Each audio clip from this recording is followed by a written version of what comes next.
Freeze-dried ground beef. It's probably something that most of us have in our food stores, but cooking with it can get boring pretty fast. Today, I'll show you 5 of my favorite meals in jars featuring ground beef, and let me assure you, these recipes are not boring. The first one is a new recipe for stuffed bell pepper casserole. The other 4 are older recipes from my channel. I've got one for Salisbury steak. Believe it or not, you can make fantastic Salisbury steaks with this meat if you know the technique. And then you can use the idea to make all sorts of other meatballs, etc. This is going to open up all sorts of possibilities to you. And the mushroom and onion gravy, y'all, on this one, it's to die for. It's fabulous.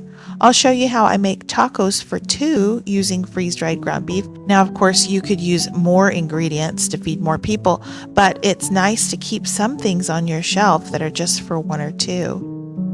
Mexican cornbread has been a staple in our home since I was in middle school, and my mom got the recipe from Miss Patsy Coldarn in Jonesville, Louisiana. This recipe is wonderful, and it's so filling. And lastly, I'll show you how to make homemade beeferoni. This pasta dish is sure to please everyone. It's beefy and saucy and cheesy, and it'll remind you of your childhood, but with way better ingredients. Welcome to the Freeze-Dried Foodie, where you'll find delicious recipes using freeze-dried ingredients. Now, it doesn't really matter what brand you have. So many of us have this type of food on our shelves. On this channel, I'll show you how I cook with mine. All right, let's start this thing. First up, I've got a new recipe for you for stuffed pepper casserole. This one is delicious. Okay, y'all, I have a confession to make. When I was growing up, my mom made stuffed bell peppers and I didn't love them.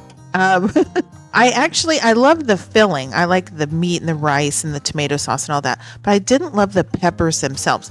And I think it's just because she only used green bell peppers, and I think they can be a little bit bitter sometimes. But the bell peppers, I never thought they really got cooked all the way through. This recipe here, it's based on my mom's recipe, so it's got those same flavors. But the issue I had with the peppers being too crunchy or whatever, this recipe here solves it, because these bell peppers in this recipe, it's like they're really nice and tender. Let me show you how I put this together. I was gonna make about 4 servings, so I'm using a quart-sized jar. Now, if you don't need this much food, feel free to cut all this in half and put this into a pint jar. I start off with some ground meat.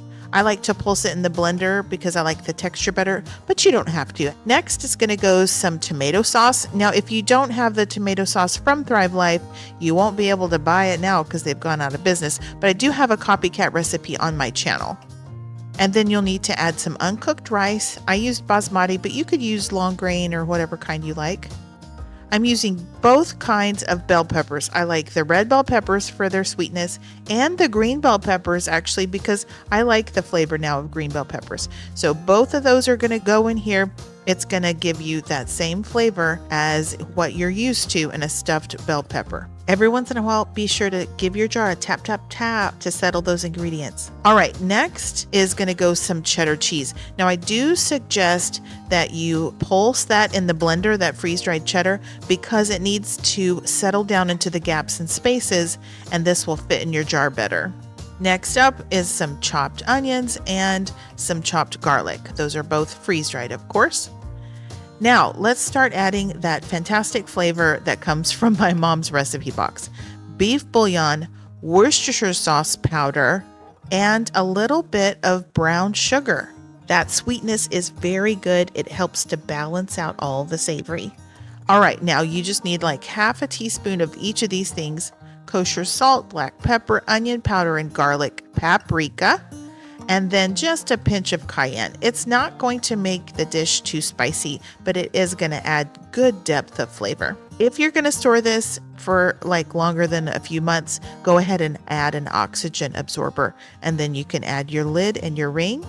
This is the jar that you could keep stored on your pantry shelf, and that way whenever you're hungry, it's just really easy to grab and go. Whenever you're ready to make this, you're going to need a large skillet. Now, this part right here, this is optional. This is how I like to do it. I like to start off by adding a few tablespoons of olive oil in the bottom of my pan and then getting the heat on to about medium high and heating that oil up. Then I add the contents of the jar, and I am doing what I call a dry saute. So there's no liquid here. And what I like to do is saute those spices. So if you add spices to hot oil, it really helps to wake up the flavors. They're really going to come alive. So I do like to saute this for just a couple of minutes to start with. It also will coat those rice grains in a little bit of oil, and I just think it tastes better if it's toasted. If you don't want to do that, you can skip that step and just proceed straight to adding the water, okay? That's totally fine as well. So this is going to need about 4.5 cups of water. Leave your heat on a medium high, and you just want to bring this up to a boil. Stir it several times. There's some cheese in there. It'll want to stick on you. So make sure you're stirring it every once in a while. Get it to a boil, stir it one more time, and then you can reduce your heat all the way down to low. And what you want to do is cover it and leave it alone for 20 minutes. Don't lift that lid. That rice needs to steam. Okay, after 20 minutes, it should all be ready. So you can take off the lid and either fog up your camera lens or your glasses. And then this is the texture that it should be. At this point in time, the rice should be completely cooked through. All of the ingredients should be nice and rehydrated and cooked. And it's going to be ready, really, at this point.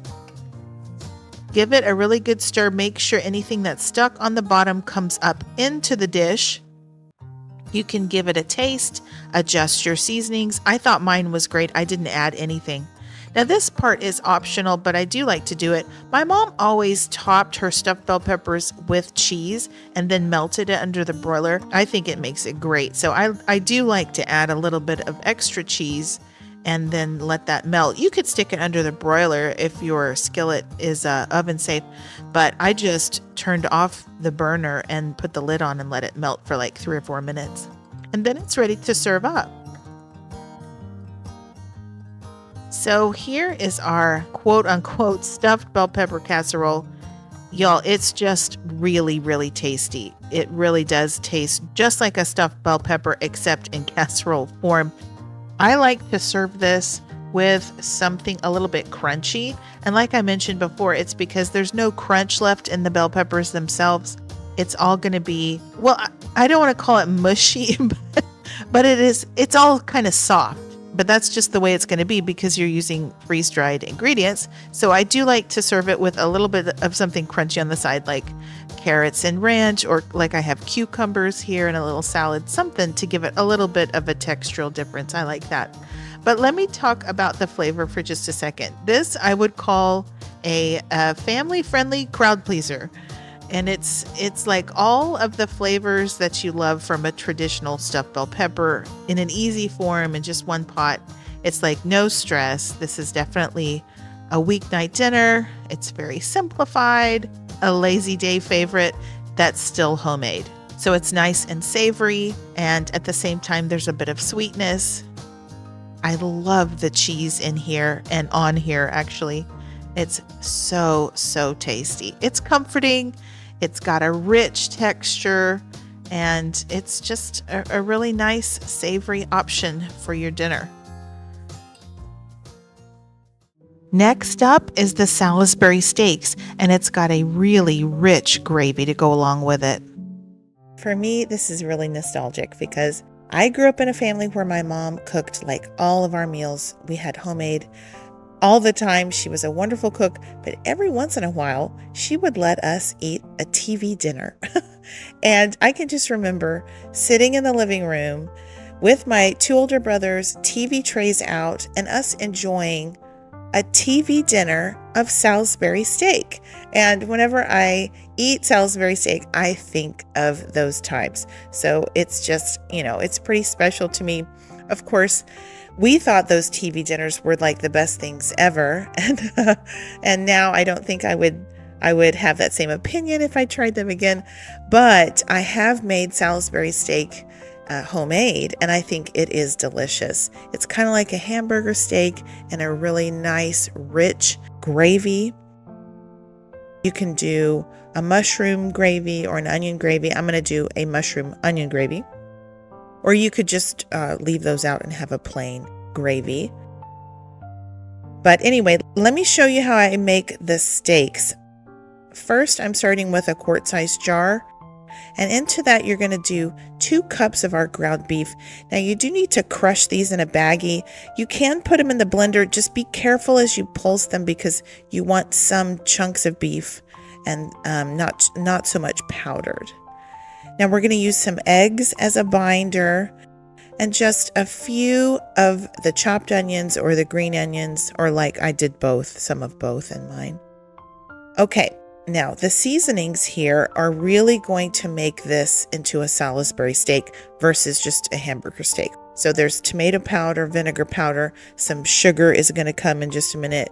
And that almost mimics a ketchup being added to the meat, as well as some Worcestershire powder, some soy sauce powder, some dry mustard. I've also got just a little bit of salt and pepper and some cayenne, just a pinch of cayenne. It'll help deepen the flavor. There's that sugar I was telling you about earlier. So all of those seasonings are really going to go into the meat and flavor it, along with some sort of a filler. I'm using some panko, some pork panko. You could use breadcrumbs. It makes it kind of like a meatloaf almost, or like my Swedish meatballs recipe.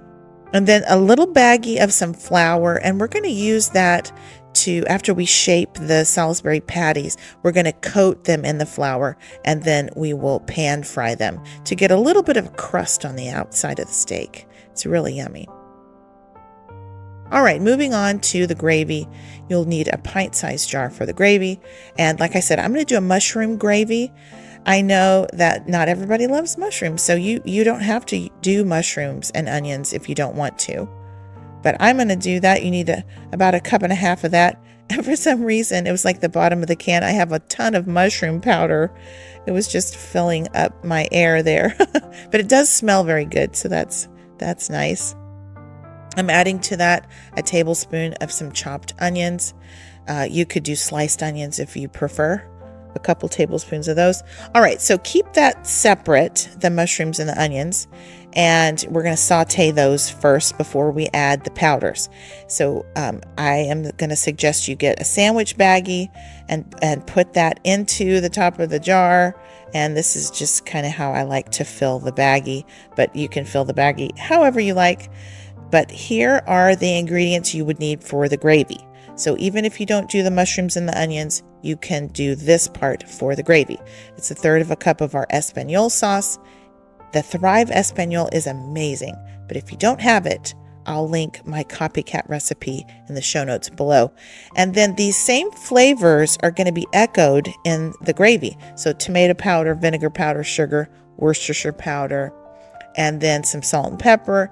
And then I'm amping up the beef flavor with some beef bouillon here. And that all is going to go into the gravy and just make it a fantastically flavored, deeply flavored and rich gravy. All right, so you can seal up that baggie. And if you're not doing the mushrooms and the onions, you can just instead of doing a second jar, you can take that baggie and put it in the top of the quart jar. It will fit. There's room at the top there. All right, so anyway, there is your gravy jar. And these are the jars that you could keep stored on your pantry shelf. And then whenever you're ready to make this meal, they'll be ready for you. Make this meal and try it before you make a bunch of these, just in case it's not your thing. And I will tell you, this is a little bit more involved than most of my recipes. There's some steps here that it takes longer. It's just a little bit more difficult than my other recipes. It's not difficult. I should say that. It's really not difficult. It's just there are more steps involved. And it might not be for everybody. But I tell you what, it's delicious. It's wonderful. And if you're up for it, and if you need a little bit something different to do in your freeze-dried food menu, this is a good one to try. So you'll want to start with the steaks and just add a little bit of water, about a cup of water to that meat mixture, and stir it really well. Set it to the side. It needs to completely hydrate before you shape the patties. And in the meantime, you can make the gravy. Go ahead and set those powders and those seasonings to the side. And if you're doing the mushrooms or the onions, or the mushrooms and the onions, go ahead and empty them into a large skillet. You'll need about 3/4 of a cup of water, something like that. All you're doing really here is hydrating the mushrooms before you saute them. So you can get some heat going, stir them around, but you want to definitely hydrate those mushrooms before you saute them in some butter. So you can get that going. And as that water is cooking off and evaporating, you can check on your meat mixture. You really do need to let this sit for about 10 minutes or so. I checked on mine, and you'll be amazed at how thick that gets. It really is pretty thick. And I taste tested. That's really the only way you'll be able to know for sure. I tasted mine, and mine was not completely hydrated. They were still crunchy. So I added a couple more tablespoons of hot water. I think the hot water will help that to hydrate faster. I stirred it again, and then I just kind of repeated that process where I pushed it down, put some plastic wrap on there, and then set it to the side again. I just needed to give it some more time to hydrate. Meanwhile, all of that water has cooked out of the mushrooms and the onions, and I basically got a dry pan now, but those veggies are completely hydrated. So now's the time to add some butter. And you'll basically just saute mushrooms and the onions in the butter. And I've said this before, and I think it's true. Sauteed vegetables are better than raw vegetables or boiled vegetables. I just think they're better. So Thrive Life veggies, they're just raw vegetables that are chopped and then freeze dried.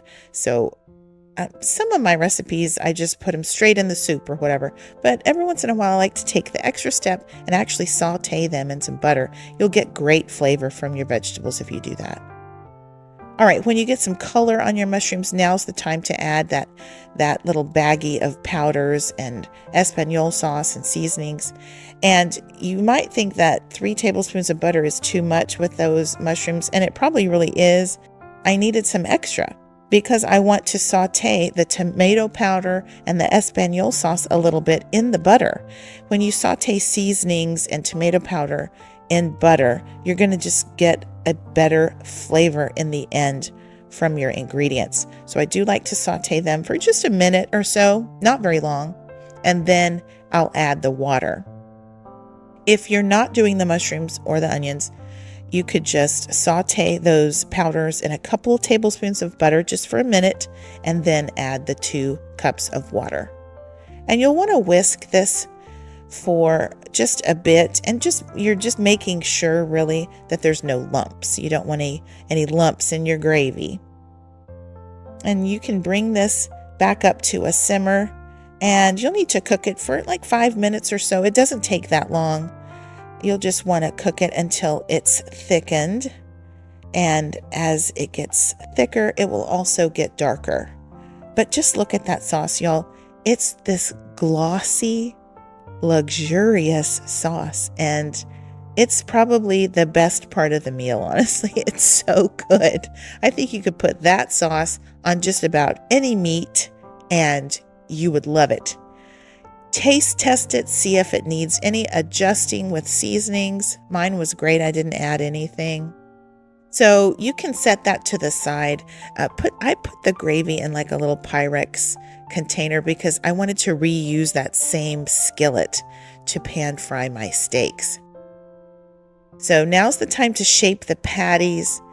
And when my brothers and I had Salisbury steaks as TV dinners, they were always oval shaped. I don't know why, but I wanted to make oval shaped Salisbury steak patties today. So that's what I did.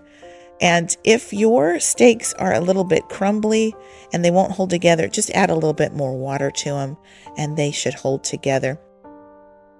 Now you can put that baggie of flour that we had in the top of the jar, you can put that in a bowl, and you'll just want to coat the exteriors of your steaks. And I apologize for this camera angle. It's a terrible angle. You can't really even see anything I'm doing, but basically I'm just coating the outsides of these steaks in that flour and patting off any excess flour. All right, so now you have 4 Salisbury steaks that are ready to be sauteed in just a little bit of avocado oil or something. You need some sort of oil in the bottom of your skillet so they don't stick. You'll want to heat that up to about a medium heat. Get it good and hot. And when you put your steaks in there, you want a little bit of a sizzle going on. And the reason it's nice to do a flour coating on the exteriors of these steaks is because the steaks are really soft, right? We're dealing with freeze-dried meat that's already cooked. So it's not going to have the same texture as like a regular Salisbury steak or a hamburger steak when you're using just raw ground beef. So in order to get a little bit of a textural difference, a little bit of crust on the outside, if you coat them in the flour and saute that, you're going to get a nice little crunch, and it'll just be a very nice addition to your steak. So after you've browned both sides of the steaks, you can add that gorgeous mushroom gravy back in to the skillet and just let that cook for 5 minutes or so. You'll just want to make sure that the steak is heated all the way through. I mean, all these ingredients they're cooked already, so that's not a problem. You just want them to be good and hot. So I cooked it for about 5 minutes. Meanwhile, I went ahead and heated some water and made some of our mashed potatoes, our instant mashed potatoes. I'm sure you could serve this over rice or whatever you like your Salisbury steak over, but I did the mashed potatoes today, and I wanted to make sure I got plenty of that mushroom gravy on there. Here it is, y'all. Isn't that beautiful? I mean, just look at that sauce, that gravy. It's glossy and shimmery and shiny, and it tastes as good as it looks. I'm telling you, it is delicious. And like I mentioned earlier, the Salisbury steaks here, I mean, I'm calling them Salisbury steaks because that's the flavor you're going to get. It's for sure the flavor. But the texture, y'all, it is different. I haven't figured out how to get the exact texture of like a hamburger steak or something like that using my freeze-dried ground beef. So if you know how to do that, please let me know in the comments. I'm just saying that to let you know, like as you cut into this, see, as I'm cutting into this, it's very soft, okay? You don't get the bounce back that you would get from like using raw ground beef, but you are going to get that flavor. And if you're like me and you need variety in your menus and in your recipes, this is a good one to try. Yes, there are extra steps. Yes, it's more complicated than some of my recipes, but the payoff is that you can have Salisbury steak. And even though the texture is a little bit different, the flavor is so, so good. And I just think variety is the spice of life. So yeah, I hope you will give it a try. If you're up for it, give it a try, and then just let me know what you think in the comments. I thought it turned out wonderfully. The flavor is amazing. And moving right along, we've got a recipe for tacos for 2. Like I mentioned earlier, you can definitely, like double these ingredients or triple them if you need to feed more people. But I think one of the appealing things about using freeze-dried food is the fact that you don't really have to worry about the leftovers so much. You can just get a half a cup of this or a quarter of a cup of that, and then you don't worry about like food waste and stuff like that. And I know I have a ton of the Thrivalist brand of the ingredients, but you could use other brands and even your own home freeze-dried stuff here. All right, to make this, you'll need a pint-sized jar. And this will give you at least 4 tacos. I'm thinking more like 6. Depends on how full you stuff your tacos.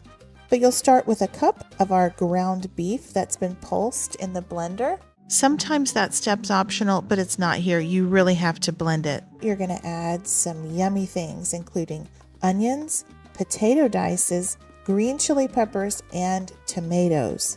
Now, the potato dices, they might not seem like they fit in here to you if you're not familiar with the way we do the taco filling in South Texas. It's called picadillo. It's just always included in taco filling. It's a nice texture that's added to your meat, and they really do a good job of absorbing the taco seasoning that goes in here. And those seasonings right there, I just had up on the screen, or you could substitute just a taco seasoning if you prefer. So here is the jar that you could keep stored on your shelf. And if you like this recipe, I'd make up several of these jars and just have them ready anytime you're wanting tacos. I do have a couple of cookbooks available for purchase. If you want the paperback versions or the Kindles, those are available on Amazon. And then I've got digital downloads available on my website. I will link to all of these things below. All of my recipes are available to everyone for free. I write them in the description boxes of the original videos. But if you want to support the channel, that's the best way to do it. Thanks, guys. All right, when you're ready to make this, go ahead and get out a medium-sized skillet. That's all you're going to need, really. And you'll empty the contents of the jar into the skillet and then add 1 cup of water. And that's it. You'll just give this a really good stir, and you just want to incorporate all those things into the water and get them rehydrated. If you've seen my video for San Antonio puffy tacos, this recipe is going to seem familiar to you because it's basically the same filling recipe I used in that video. And you'll notice that the freeze-dried ingredients immediately start to soak up that water and they kind of puff up. And I did mention before that this is not the most visually appealing meal that I've cooked for you.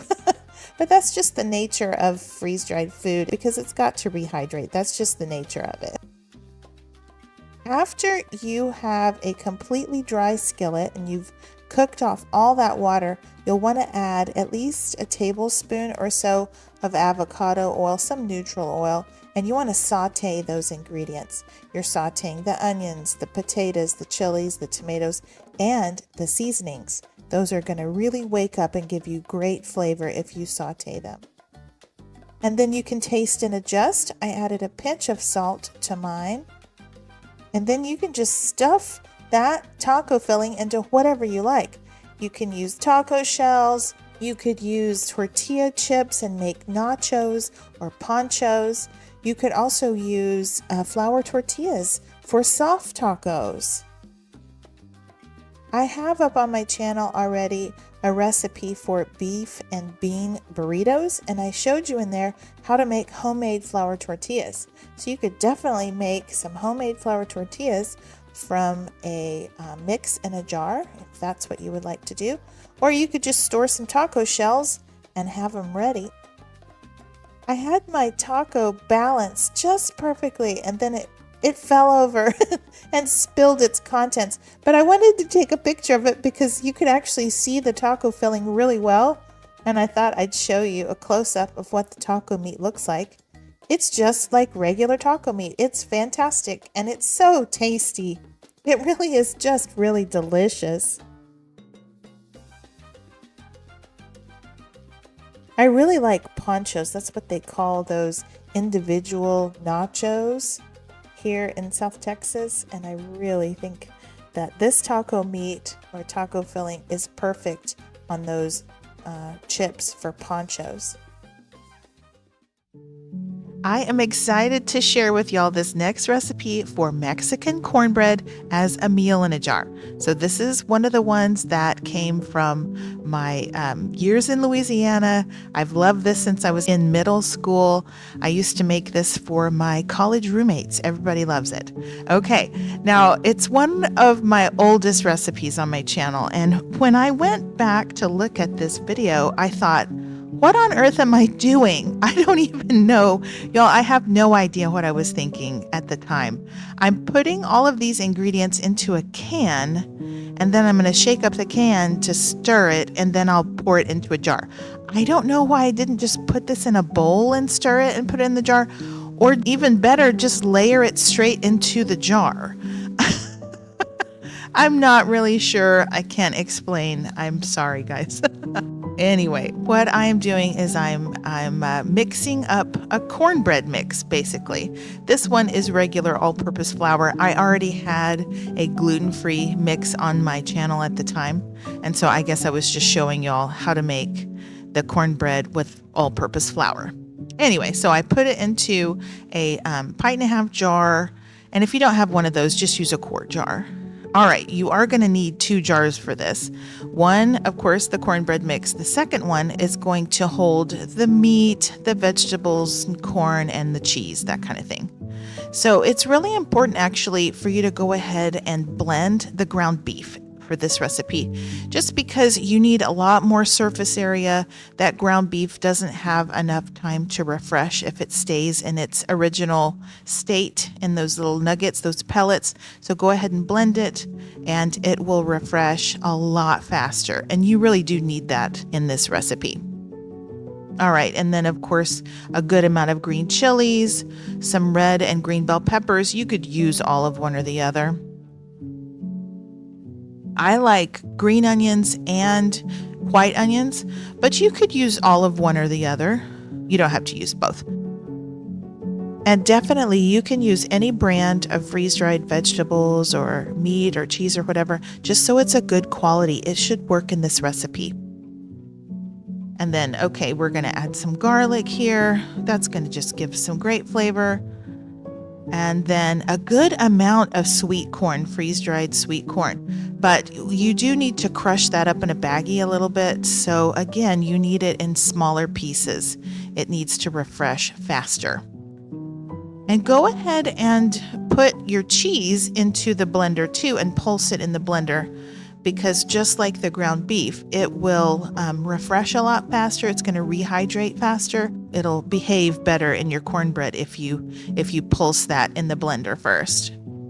If you don't have this 3-cup jar like I'm showing you here, just bump on up to a quart jar and it will work just fine. So these are the jars that you keep on your pantry shelf, and then this mix is ready and waiting for you whenever you're ready for some Mexican cornbread. So when you're ready to prepare this, like I said, you're going to need 2 bowls. I would put the cornbread in the larger bowl. It's very simple. You dump the ingredients into a bowl and then you add water. I did 1.5 cups of water into the cornbread mix and then 1.5 cups into the meat mixture. So that's a total of 3 cups of water. If you let them hydrate for a little bit, it will help the texture of your food. So if you'll remember, this is all freeze-dried. The meat mixture is all freeze-dried ingredients. So they do need a little bit of time to be in contact with that water in order to fully hydrate.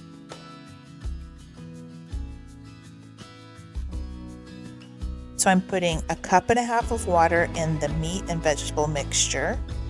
And you'll be amazed. I'll show you what it looks like afterwards. But after you stir this really well, and after everything has had a chance to be in contact with the water for a while, it really absorbs it.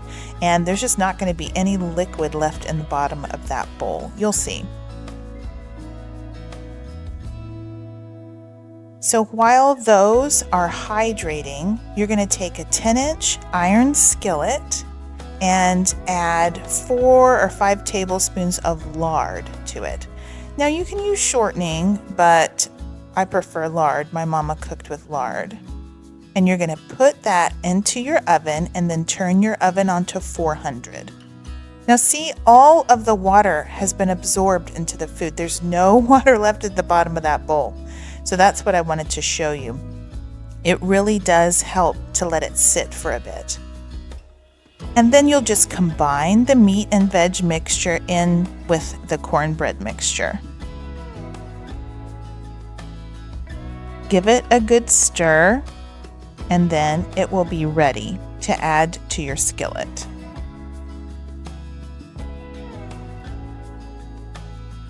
When your oven is finished preheating, the lard will be completely melted. So add half of that straight into the cornbread mixture and quickly give that a stir because it will start to cook that bread. This is a technique I learned from the Pioneer Woman, and it works so well. And then once you've got it mixed in there, add it to the iron skillet.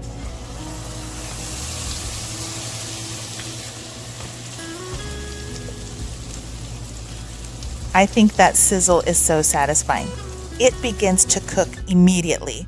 The edges and the bottom will begin to cook immediately, and that's going to give you amazing crust on your cornbread. You're going to bake this at 400 for 35 to 40 minutes. You want it really good and dark brown on the top, and the edges will seem like they're going to burn on you or turn black, but that is when it's ready. And I love to put butter on it because butter makes everything better. Now, so you can slice this up. This is what I'm saying. This is definitely a bread, not a casserole. But just look at that. It's a beautiful thing. If you like cornbread, you will really love this recipe. It's so tasty. I think this would probably serve 5 or 6 people. It's a good hearty dish. We serve it with a side salad and maybe a dollop of sour cream and maybe some salsa. It's a very filling dish, and I think you will really like it. All right, guys, here's our last recipe, and it's for homemade beeferoni. I showed y'all this last summer. It's so good.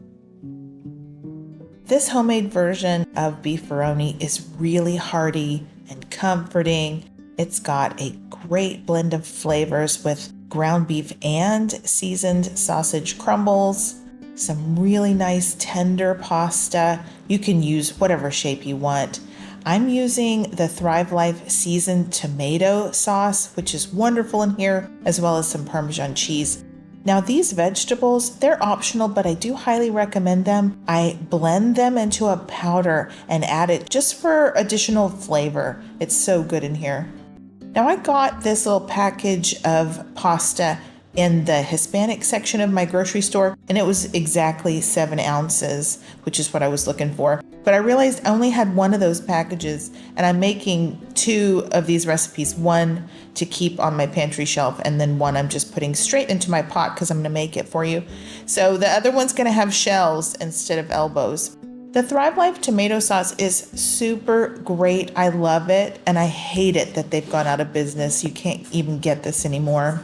I need to figure out some sort of a copycat recipe. Update, since I released this video, I have come up with a copycat recipe for the Thrivalist tomato sauce, and it is up on my channel. Or you could just add some marinara to this, like fresh marinara when you make it. Okay, there are those vegetables that I blended up. I included mushrooms, carrots, celery, onions, and zucchini. That's optional, but I do love the flavors it brings to the party. So I'm going to recommend you do that if you have those veggies. It's just going to improve the flavor of this whole thing. Go ahead and pat down those powders. I want them to settle down in the pasta so you'll have room to include the meat. Now I'm doing about 2/3 of a cup of both types of meat. You can do all of one or the other. Now, if you want the meat to refresh faster, you can just pass it through the blender. You can pulse it and it'll be smaller pieces. Get some of that beef bouillon in there. I think the beef bouillon is so good in this recipe. And then I'm just going to include 1/4 teaspoon of garlic powder, the same amount of salt, that's kosher salt, and black pepper. I mean, it's totally up to you, however much black pepper you want to put in there. Or you could do, pink pepper or whatever kind of pepper you like. I did forget to include the chopped onions earlier. So yeah, you need just 1 tablespoon of the freeze-dried chopped onions. That's all you really need. There's a bunch of little onion pieces in there. I'm going to include some freeze-dried Parmesan cheese. I do suggest you use the freeze-dried cheese because you know for sure it's shelf-stable and it's going to be fine. If you don't have the freeze-dried, then you could just, write yourself a note on the lid of your jar to add some Parmesan whenever you cook this. But here you go. This is the jar that you could keep stored on your pantry shelf. This recipe is enough for like about 4 servings. But if you're just feeding 1 or 2 people, definitely cut this in half, put it in a pint-sized jar, and it'll be perfect for you. All right, let me show you how I make this. I'm going to get this on the stove, and it's a just add water recipe. So I'm just going to include about 4.5 cups of water is what I ended up putting in here. If you see at the end that there's not quite enough sauce for you, then you can just start with 5 cups of water, and that'll give you some more sauce. Now I did end up putting just a sprinkle of some red pepper flakes. I had forgotten to do that earlier, but I like the depth of flavor that brings. You can add cayenne or red pepper flakes if you want just a little bit of spice. I have it on medium-high right now, and I brought that to a boil. Be sure to stir it a couple times. Then you can turn down your heat.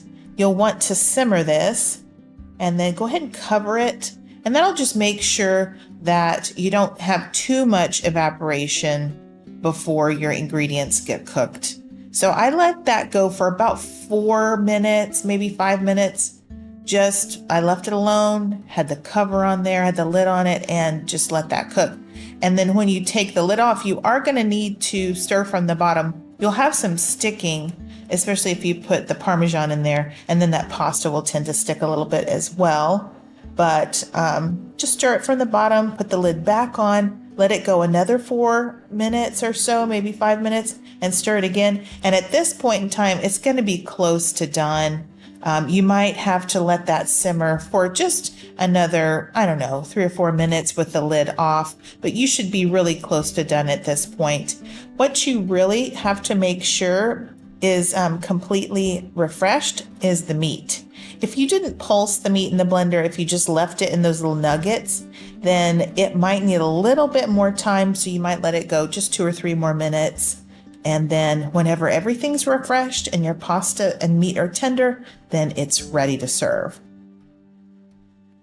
Like I said, this is going to give you probably about 4 servings.